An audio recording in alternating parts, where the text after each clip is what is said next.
भागवत जी की रचना कैसे हो रही है? जब व्यास जी के कंठ में बैठकर भगवान शंकर ने एक वेद को 4 भाग में बंटवा दिया।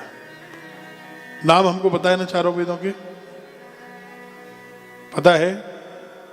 ऋग्वेद, दूसरा वेद यजुर्वेद पहले, फिर सामवेद, फिर अथर्ववेद। प्रमोद जी, पहले यजुर्वेद फिर सामवेद। ये अच्छा हुआ, पंखा बंद होने से बढ़िया लग रहा है। 4 वेद।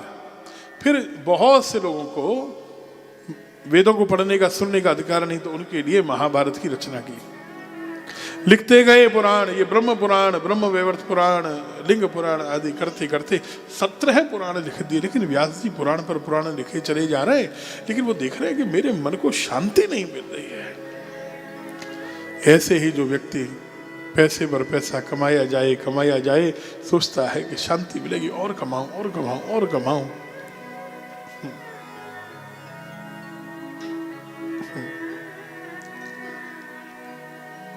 वो भी हमेशा अशांत रहता है। क्योंकि शांति कैसे मिलती है, भागवत जी में 1 मिनट में नारद जी ने इस प्रसंग में समझाया। समझ लेना अगर समझना चाहो तो, अगर चाहिए तो। ये भागवत जी कल्प वृक्ष है, ये समझ लेना, जिनकी कथा आप सुन रहे हो। पुराणों में 18 पुराणों में, 4 वेदों में, 6 शास्त्रों में अगर कल्प वृक्ष किसी को कहा कि तुम जो मांगोगे वो ही मिलेगा 7 दिन में। हमारे परम पूज्य पंडित श्री गया प्रसाद जी महाराज बड़े अच्छे संत हुए गोवर्धन में। उनके पास हमारे वृंदावन के एक बड़े विद्वान गए। स्वामी जी को हमने नाम बता रखा है और किसी को नाम नहीं बोलेंगे लाइव में। बड़े कथावाचक थे।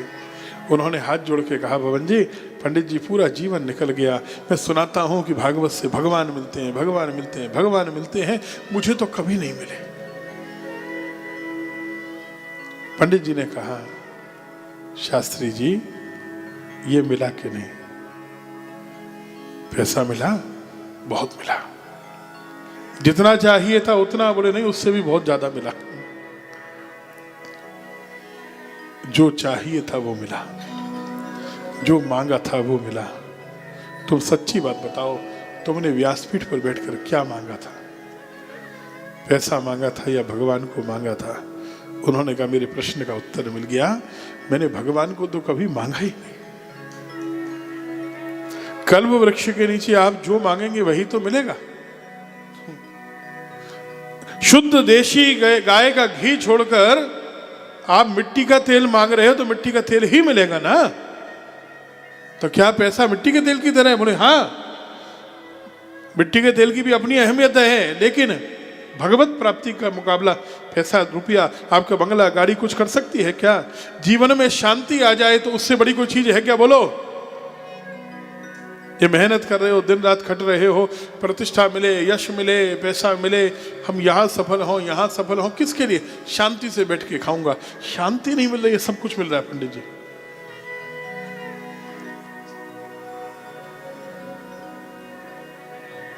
शांति कैसे मिलेगी इस प्रसंग में समझ लेना, 1 मिनट में समझ में आ जाएगा। वेद व्यास जी बहुत दुखी हो गए कि मेरे मन को शांति नहीं हुई। इतना लिखने के बाद दूसरों को कैसे दूंगा? इतने में आ गए देवर्षि नारद। नारद जी ने कहा, सुनो, बिना भक्ति के शांति नहीं मिलती।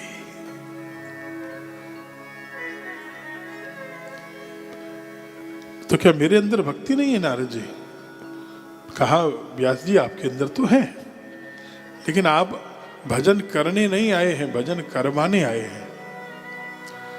आप कथा सुनने नहीं आए, जन जन तक सुनाने और पहुंचाने को आए हैं। आप ग्रंथ पढ़ने वाले होते हैं, हमारे आपके जैसे लोग हैं ग्रंथ पढ़ने वाले। व्यास जी आप ग्रंथ लिखने आए हैं। ग्रंथ लिखने हैं तो ऐसा ग्रंथ एक लिखिए, लेकिन ऐसा ग्रंथ लिखिए, ऐसा ग्रंथ लिखिए जो कलयुग में लोगों को शांति दे, जिसकी शरण में आने के बाद व्यक्ति अपनी चिंता, दुख, कष्ट, विपत्तियां सब भूल जाए। क्योंकि कितना भी कर लीजिएगा,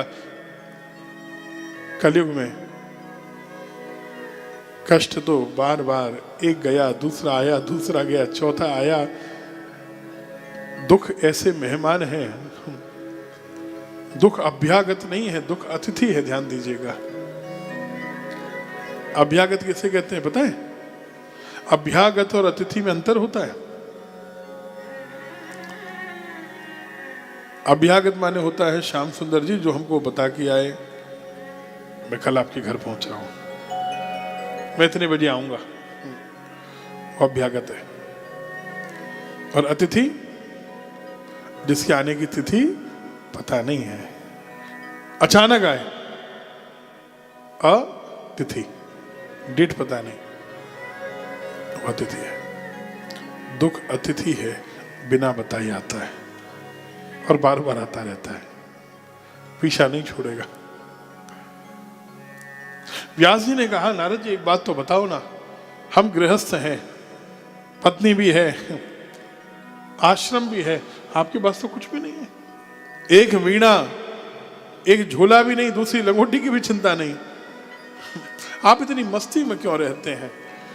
नारद जी ने कहा, बस ये समझ लो कि कुछ भी नहीं है तो भी मैं शांत हूं, प्रसन्न हूं। ये आश्चर्य की बात नहीं है पवन जी, बोलो। एक बात समझिए, जिसके पास जितना बड़ा धन है, दुनिया के बड़े बड़े बड़े बड़े धनवान, भारतीय समाज के भाई जो अपने हिंदू हैं उनकी बात करेंगे, विदेशी तो चर्च में जाते हैं, उनकी बात कैसे करें? दुनिया के सबसे बड़े धनवान क्या सुखी हैं? हमारे पिताजी की कृपा से उनके साथ हम सब जगह गए, हमें अभी तक एक व्यक्ति बड़े बड़े धनवानों में सुखी नहीं मिला। बोलो राधे राधे, राधे राधे तो बोलो। कौन मिला? एक व्यक्ति ऐसा नहीं मिला जिसने ये नहीं कहा, महाराज ये परेशानी चल रही है, ये कष्ट चल रहा है। अब ब्राह्मण है तो हमारा कर्म है कि उसकी चिंता मिटाने की बात करना, उसको उपाय बताना, वो ठीक है, अपनी जगह ठीक है। ये यज्ञ करा लो, ये अनुष्ठान कर लो, ऐसा ये जब खुद कर लो, ये पूजा खुद करनी, ऐसा। लेकिन बाद में हंसी तो आती है कि सब कुछ जोड़ने के बाद भी तुम्हें शांति नहीं मिली तो कर क्यों रहे हो? देखिए, जो सामान्य धनवान है ना, वो 8 घंटे मेहनत कर रहा है, घंटा 2 घंटा ओवर टाइम करेगा, जिसने और कमाया 10-12 घंटे कर लेगा। लेकिन जो दुनिया के सबसे बड़े बड़े धनवान है ना पंडित जी, वो 14 और 15 घंटे मेहनत कर रहे हैं और रात को नींद नहीं आ रही है, बिना नींद की गोली लिए सोए, वो बड़ा सुखी व्यक्ति है। लेटे और नींद आ जाए, उससे सुखी कोई है क्या?